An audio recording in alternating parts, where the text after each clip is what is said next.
Hey everybody, welcome to Fiction Factory, the official podcast of Get Dangerous Games, creators of the Shadows tabletop RPG. I'm Scott, one of the designers for Shadows, and in this episode we're continuing our series in which we explore the many character archetypes found in the gritty and dangerous world of Night City. If you missed our last episode, we took a look at the Professional, which is really a collection of archetypes stuffed into a convenient package. I really recommend you check out that episode because the Professional covers all the different cyberpunk tropes.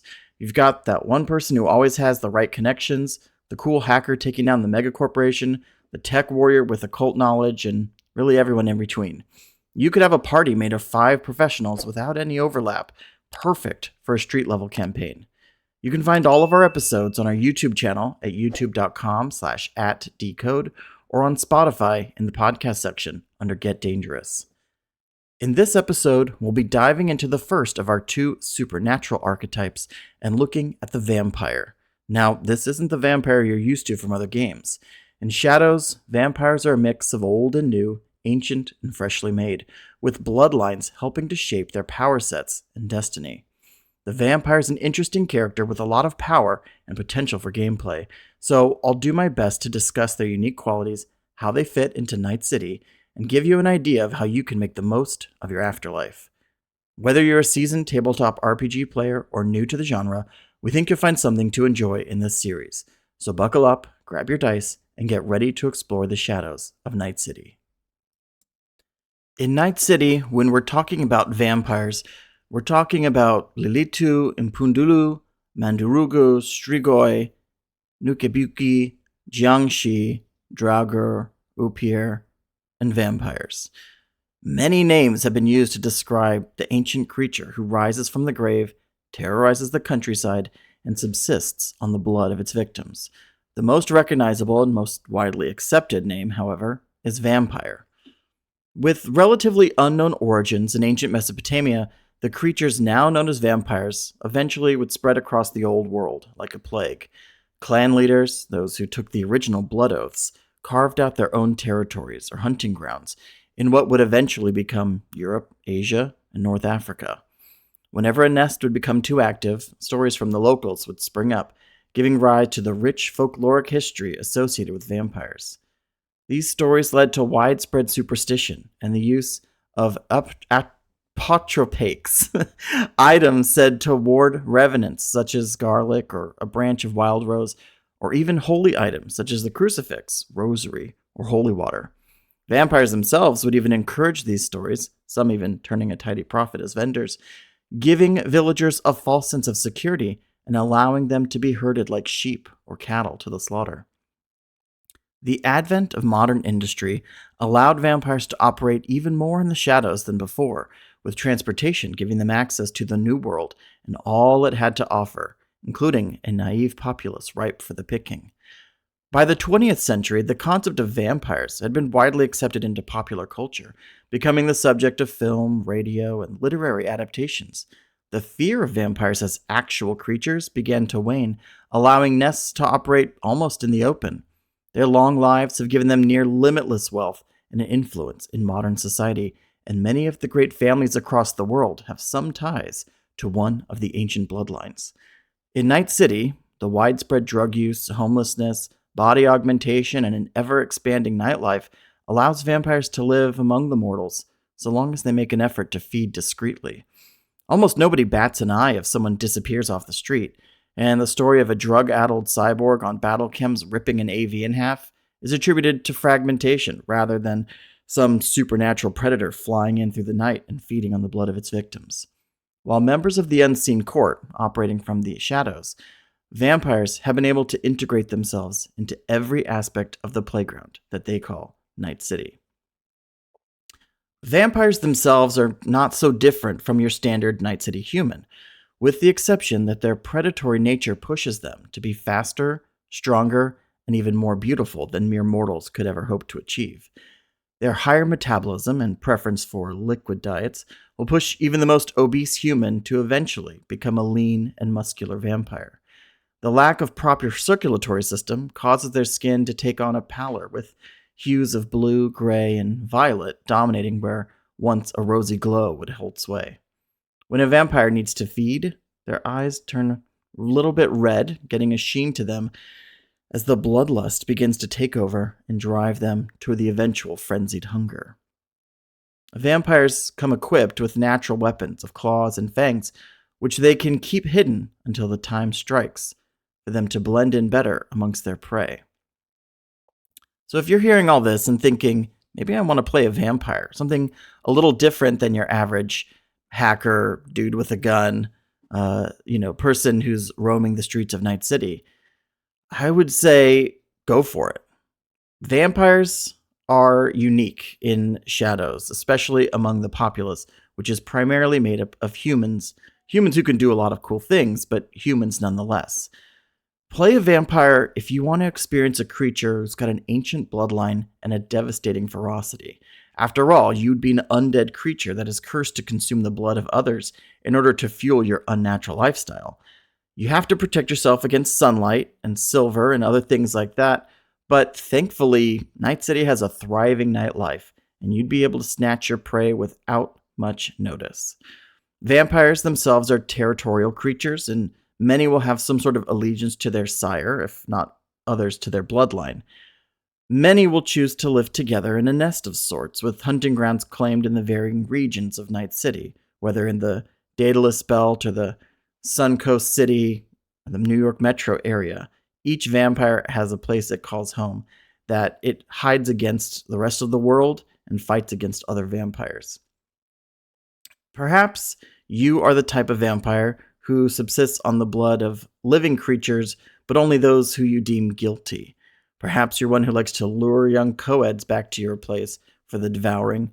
And perhaps you're a type of vampire who seeks to grow an army of vampires by siring more offspring that you can use to build your own nest. Either way, being a vampire means that you are an undead creature with a heightened reflex, mobility, and body scores that enable you to be the ultimate predator. Depending on what power level you start your campaign at, each vampire gets a bonus to their stats.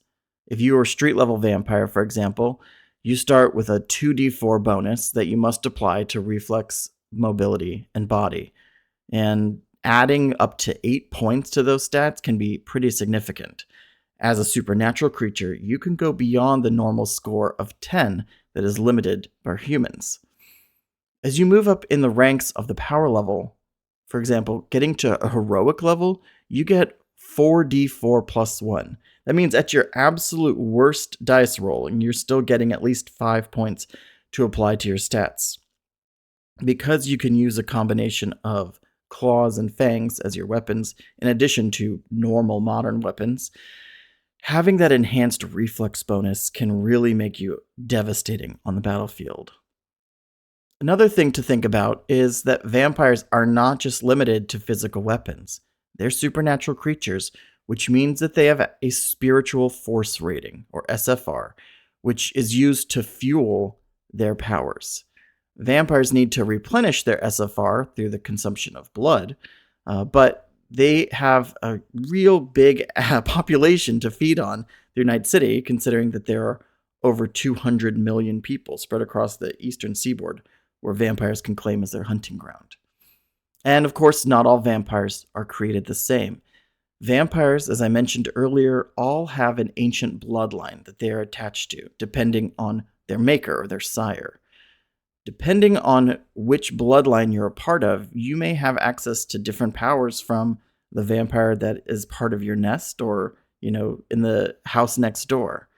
Bloodlines are based upon kind of those ancient hunting grounds across Europe, Asia, and North Africa. And each bloodline will have its own quirks and will change how the vampire sees and interacts with the world. Some view the bloodlines as a tie to their kin and will hold to that, not working with others of other bloodlines. Others may see their bloodline as a means to an end and may even take on powers that allow them to combine multiple bloodlines in pursuit of becoming the more perfect vampire. Indeed, even the undead have the ability to evolve. So while all vampires do have a unique bloodline that gives them unique powers, they also have something that they share in common: the curse of the undead. Vampires are a magical construction of a bestial nature of man and their carnal desires. They represent that seductive, powerful, glamorous, sexually extravagant monster. And as a result, they are a slave to those thirsty things that bring them life. Thirst is an issue for vampires. They must satisfy their bloodlust. There's a constant loss of their SFR as time passes. With each passing of the sun, a vampire's current SFR, spiritual force rating, is reduced by 1 point. They can only regain that SFR through ingesting the blood of the living. So even if a vampire is not actively in combat using their powers all the time, and they're simply just going about their normal life, they're going to have to feed at least weekly to maintain their normal power levels. The side benefit of this, though, is that this monstrous creature is immune to pain. Pain levels, when you're taking damage, are of no consequence to a vampire. A vampire does not suffer any pain penalties up to the moment of death, or re-death, I suppose. The only exception to this is withering damage, which for a vampire comes through the exposure of the sun or ultraviolet light. There are some cool weapons that are designed to take down vampires specifically, but the normal everyday sun floating out in space that gives us sunlight every day is enough to keep vampires in the shadows. Additionally, vampires can assign a number of points equal to their rate of use to a specific ability or abilities, as long as they have enough blood or SFR saved up to do that. If they ever run out or get below that threshold, the power will automatically deactivate, and they may flip into a blood frenzy, causing them to attack pretty much anything in sight until they can sate their blood pool.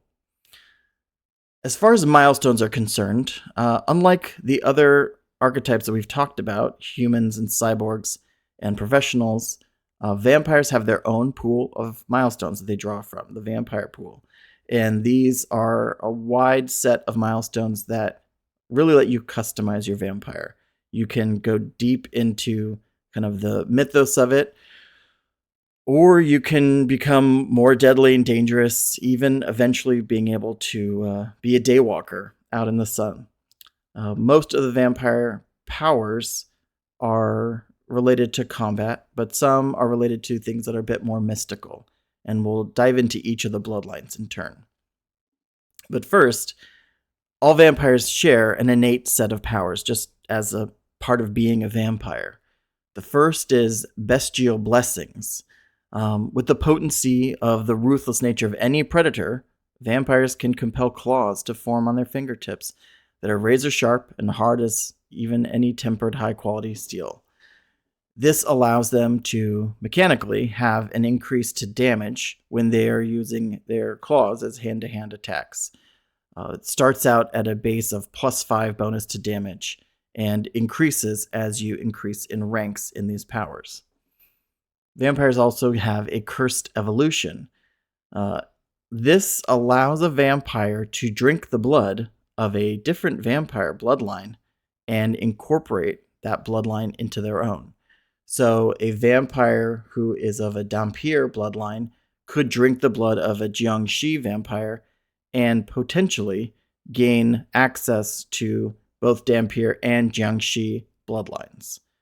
This would be that perfect vampire we were talking about earlier, who has the ability to combine powers from multiple bloodlines, really making them a more effective opponent to deal with. Vampires also have fangs, right? This is well known across all vampire lore and stories. The Fangs of the Fallen power allows vampires to pop out a set of fangs that they can choose to attack someone, or in a sense kind of gift them temporarily with the benefits of the vampire. So someone who's bitten with the Fangs of the Fallen gains a bonus to any body essence checks that are made against any illness or poison for 24 hours. However, the trade-off to that increased resistance is that they are more susceptible to the vampire's commands and suggestions. These bites, of course, only affect mortal, a human, someone who's not a vampire or werewolf, and someone who's not previously bitten by a vampire. So kind of one and done. Once you have bitten someone, you can gain some power over them for a little bit. And the trade-off is that your vampiric nature is flowing through their veins for 24 hours, allowing them to have a little more resistance to disease, illness, poison, things like that. Additionally, all vampires have the power of levitation. This is a slow flight. This isn't, soaring through the sky like Superman.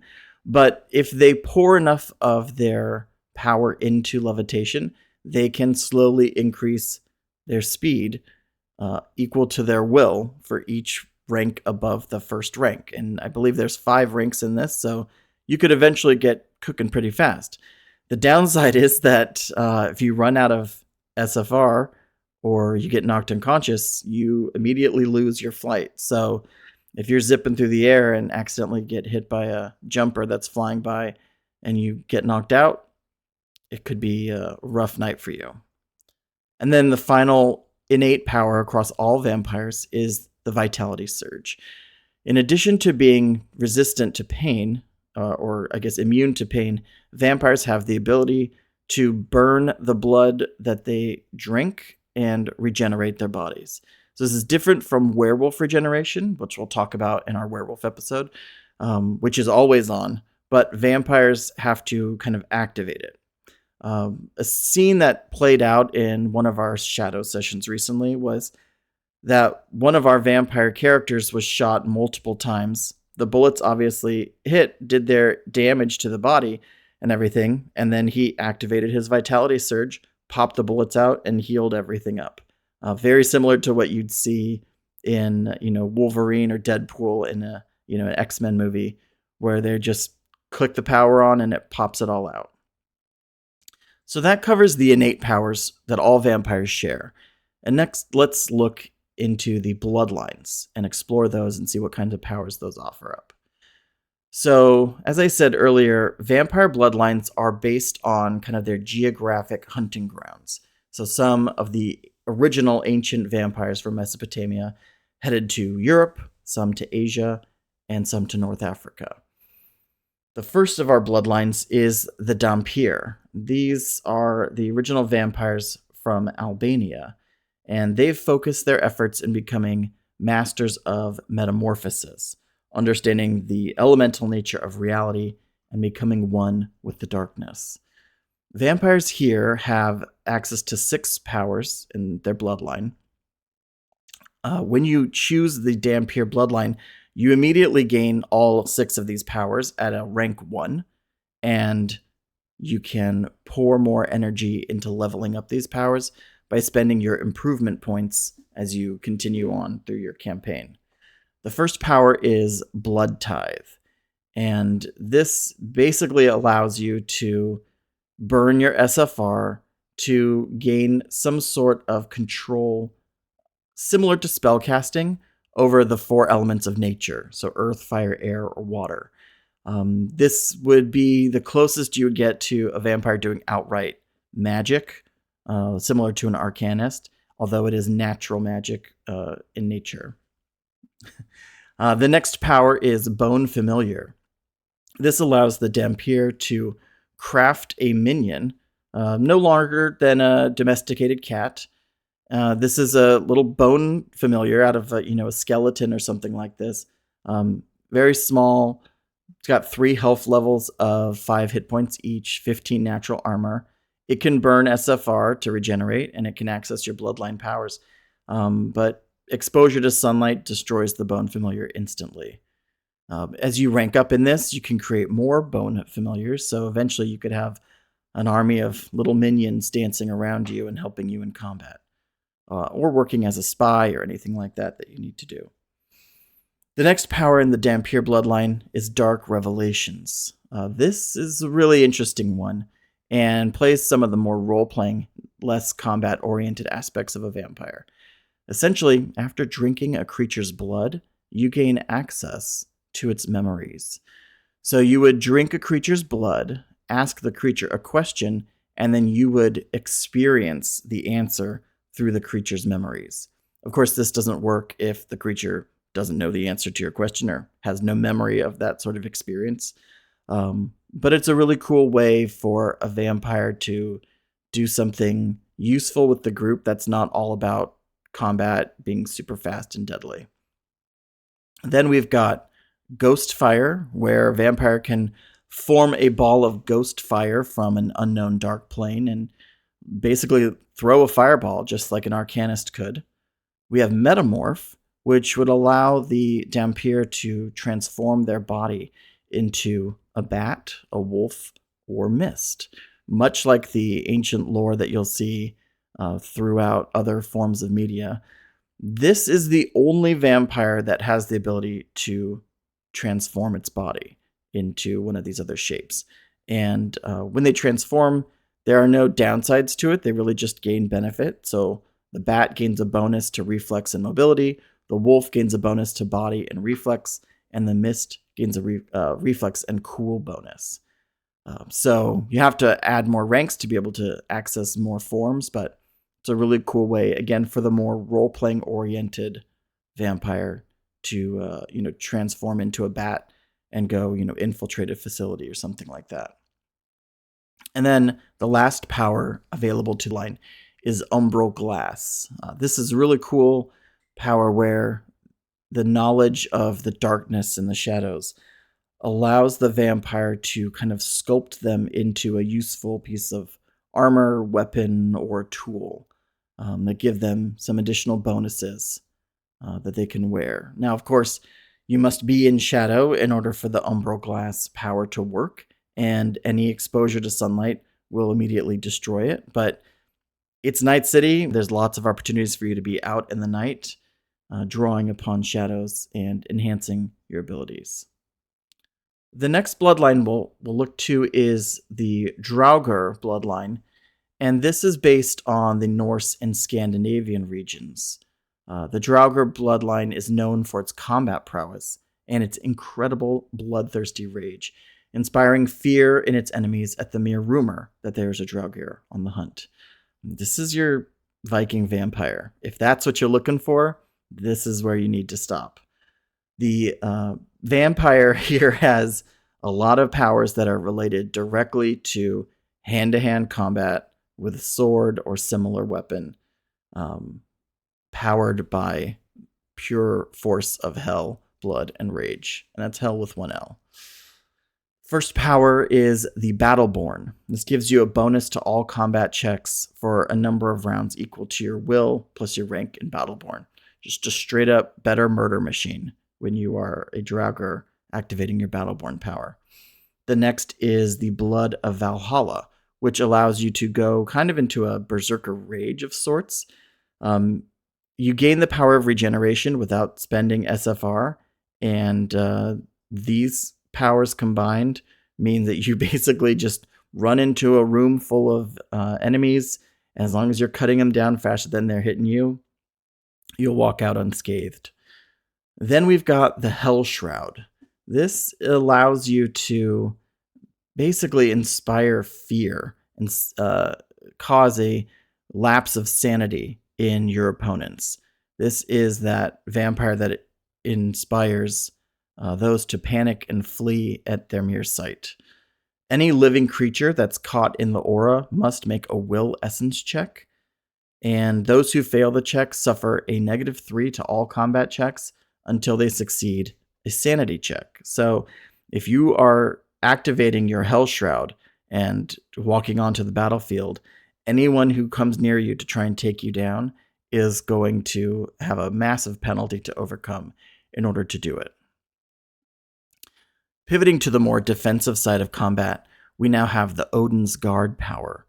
This would allow you to essentially create a magical or supernatural shield around you that simply negates damage. So if you've got an opponent that has figured out, hey, these knives and bullets aren't working too well, let's launch a fireball at the vampire, you can simply activate Odin's Guard, which gives you a chance to avoid that attack completely. Then we've got Visceral Fortitude, which allows you to create a supernatural shield against everything. In addition to avoiding the effects, you just simply shrug off the damage. It just gets absorbed by a shield around your body. And then finally, we have the warrior instinct that allows you to manipulate things around you to activate your full potential. We'll just leave it at that.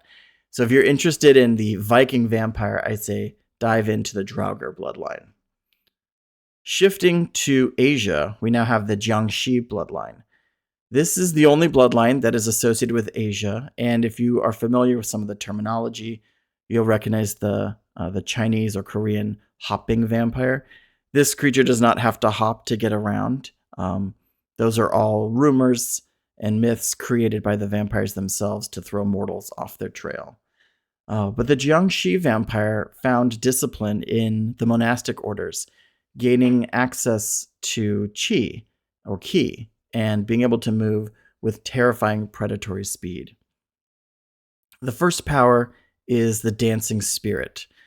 This allows you to take some cloth, rope, some other material that you are in physical contact with, and it behaves like a tentacle or prehensile tail.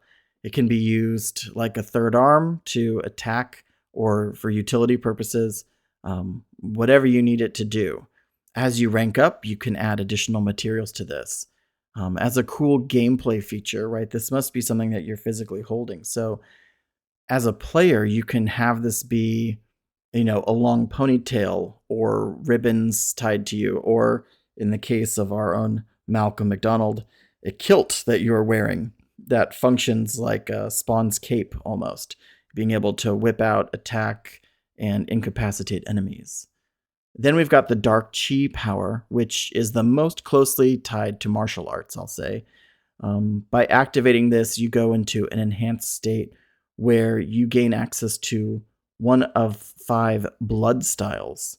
You have the hunting tiger, which gives you a bonus to sight and smell-based awareness checks, and your claws gain the ability to penetrate armor.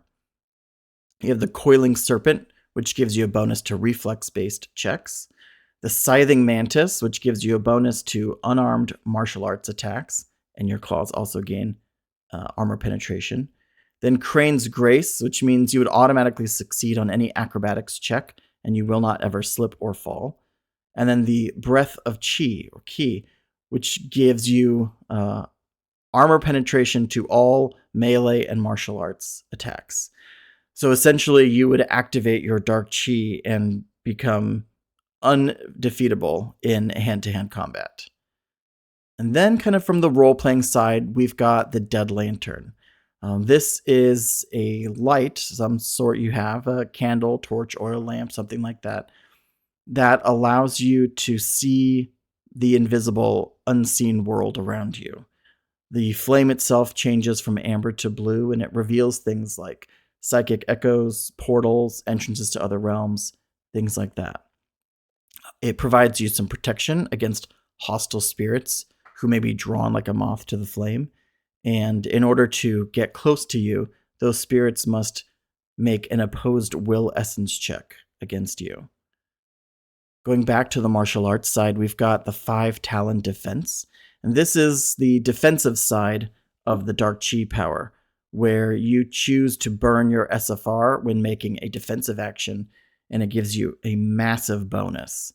So if you are a rank 1, you get a bonus to your defensive rolls of 15, for example. Very difficult for you to fail on those rolls. And essentially, you take a stance that makes it almost impossible to land a hit on you. And then finally, we have the life sense. Again, another very useful in the non-combat area. This allows you to sense the aura of living creatures around you in an area equal to your will in yards. If you recall our discussion on the professionals, you know that one of the professionals had the ability to essentially vanish and disappear from sight, except against things like life sense. So if you are a vampire on the hunt, activate your life sense, find your quarry, activate that dark qi or that dancing spirit, and take them down. Deadly combination. Moving next to Romania, we have the vampires known as Strigoi. This is the most ancient of bloodlines, and it is associated with illusion, trickery, and transformation, but not metamorphosis, like the Dhampir. The Strigoi has the ability to manipulate their body to make them a more fearsome opponent, and the ability to manipulate shadows to make them a great ambush predator. The first power is Bone Spines. This lets you very literally shoot dozens of bony spines out of your body, jutting out up to a foot from your skin, which means that any hand-to-hand or melee attacks that you make cause this additional damage to your opponents. Then you have Monstrous Maw, which allows the vampire to unhinge its jaw supernaturally as a snake would. Jagged teeth emerge, and you gain the ability to swallow large bites. Basically, anything the size of a basketball you would be able to easily consume.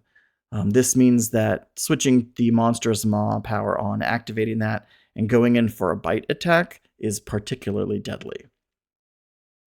Then you have the Nightmare Echo. This is an attack on your opponent's sanity. Basically, they take negative penalties to combat and sanity checks, making it harder for them to resist attacks from your allies when you're going all in on combat. And then we've got Shadow Play, which allows you to create an illusion made of nearby shadows. So this would be an object, person, or scene within your will, up to yards will. And these are very real looking illusions. They would take a lot for someone to penetrate the illusion. And because you are reducing their sanity at the same time with your Nightmare Echo, you can basically create a false image, make the opponent doubt itself, and then you spring Veil of Night, which allows you to warp shadows around you into a sort of optical camouflage, giving you the perfect chance to ambush and destroy your prey. Next, we'll move on to the Opier, which is the original creation of the word vampires descended from Opier, and these are creatures from Russia with incredible strength, resilience, and an affinity for the cold. The powers of the Opier are varied. They are, both related to cold and combat. So we've got Calloused. This is where a vampire makes themselves more durable. They can basically thicken their skin against energy damage. So where normally something like a beam weapon would cause devastating damage to somebody, this vampire can harden their body against it and shrug off up to, I think, a 10% chance to just shrug off the damage entirely. This doesn't do anything against bullets, of course, but beam weapons or other energy-based weapons gives them this extra resistance against that. And then you've got Cold Snap, where the Opier can harness the chill of winter to create a chilling frost effect. Anything that they touch causes the heat to dissipate, and ice emerges rapidly. So this could be against enemies. This could be on a door that's being sealed, putting your hand against it and freezing the door in place. Anything like that. But it causes supernatural magical damage as opposed to straight up physical damage. The next we've got in a same vein is Frostbite. This is a brutal bloodline power where you basically turn your fangs that you would attack into a frost-based bite attack. So the creature that you bite would slowly become frozen from within. It slows down their regeneration. It increases the difficulty of any essence checks and standard checks, and eventually they must have medical intervention to stop from freezing to death and dying. So this is a brutal attack if you can get in with a bite. Then we've got Brute Force and Heart of Stone. The brute force attack is straight up increase your physical strength. You activate brute force and you gain a +3 body bonus, which means if you are doing a physical attack like punching or slashing with your claws, that is just going to amp up even more so than before. The Upir are not your lithe, graceful attack from the shadows vampires. They're more like the Viking vampires and the Draugr, and confront their enemies head on. And then we have Heart of Stone. Kind of the counterpart to this, the Heart of Stone gives you an increase to your natural armor, allowing you to protect yourself against attacks from others. And finally, we have Psychic Fortress, which, similar to Heart of Stone, gives you a bonus to your defenses. Psychic Fortress increases your defense against psychic attacks or will-based attacks. It's not unheard of for vampires to attack other vampires, especially those who are seeking to mix bloodlines. And so having defenses against psychic attacks is very helpful in certain occasions. And next, we have our final bloodline, the Vrikolokas from the Mediterranean area. These represent the sensual, dark, mysterious, almost romantic vampires that you'll see in some fiction. These vampires are more concerned with the charisma and persuasion elements. So you have powers such as Sway, where you get the ability to lace your commands with supernatural compulsion. From a gameplay perspective, this means that targets of your attack, as it were, have to work really hard to defy the order. Now, the command has to make sense and be in line with what the character might already do.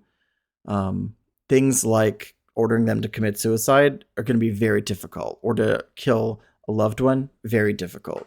And from a gameplay perspective, from a meta perspective, a character would need to think long and hard if they were ordering their prey to do something like that. It would have to make sense from a gameplay perspective. Mind control is not something to be abused in Shadows. Then we've got Bloodlink. This is a type of vampire power where once you have tasted the blood of a creature, you have now this supernatural link to it. This means that master and servant can communicate telepathically when they are near enough to each other. Outside of this, the master can sense the state of their servant, whether or not they're well.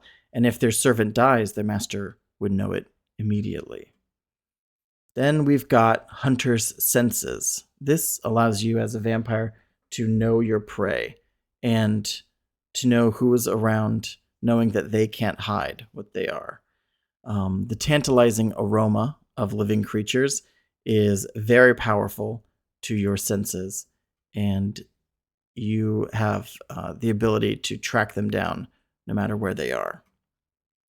Then we have Enthrall and Glamorous Visage. These work together, Glamorous Visage. Enthrall lets you know the fantasies about those you hunt, making it easier for you to ensnare them. This is a bonus to seduction skill checks. Glamorous Visage lets you manipulate your appearance to improve any magnetism-based checks against an opponent. And then, of course, we have Radiant Aura. This affects all of those who are around you who can see you. And basically, you can stun and enthrall anyone who is inside of you when you activate this power. It disarms your prey and kind of lures them to you. So all of these are where you would lay a trap, essentially, and allow your prey to come to you and be attacked. So I know this episode is running long. We're about at 40 minutes now. So I'll wrap this up by talking about a couple of the milestones and then look at the vampire's weaknesses. So one of the milestones to talk about, of course, is the Kiss of Night. This power gives you the ability to create another vampire. This is one of the highest level milestones that you would have. you would have to already have 3 major milestones selected. So if a major milestone comes every 10 sessions, we're talking you're at session 40 before you gain the ability to create another vampire. And if you're playing weekly, that's the better part of a year. Then we have essentially the Daywalker power. This is the Defiance of Soul. This would allow you to ignore damage from sunlight as though you were mortal again. It only lasts for an hour, but it could be a pretty significant difference in maintaining the impression that you are not a vampire if you needed to have a meeting in the middle of the day, or if you were in combat and the combat was lasting into daytime. Then we have something, let's say, like Night Wings, where your levitation turns into straight up flight. You have a flight speed of 160 miles per hour. You get a bonus to any air acrobatics checks and defensive actions. You can launch into the air and zip through the sky, through the night, ready to go. So now that we've looked at some of the milestones and the things that they're overcoming, I think there's benefit to looking at some of the vampire's vulnerabilities. So we mentioned sunlight before. Direct sunlight causes withering damage. This is massive damage to the body that cannot be regenerated through magical means. Withering damage must be healed. So a vampire exposed to sunlight or ultraviolet light must find a place in their nest, in the safety of their coffin, and heal naturally. This could mean, bandages and IVs and drinking blood and all of that. They have to heal naturally. They cannot just activate their regeneration to get rid of withering damage. Mechanically speaking, each round that were staked out on a chain in the sunlight, realistically, they could be burned out pretty quickly. The next vulnerability and final thing we'll talk about with vampires is the weak heart. Being staked through the heart paralyzes a vampire. It doesn't kill them instantly. It doesn't have to be a wooden stake, but as long as an object is penetrating the heart of the vampire is paralyzed and cannot move. This would make it much easier for you to take out a vampire. This also means that most vampires would want to be very careful about choosing to arm themselves against potentially being staked and dropped out into the sun. If you'd like to learn more about our game and watch our sessions, you can check us out every Thursday at 8 p.m. Pacific on twitch.tv/decode.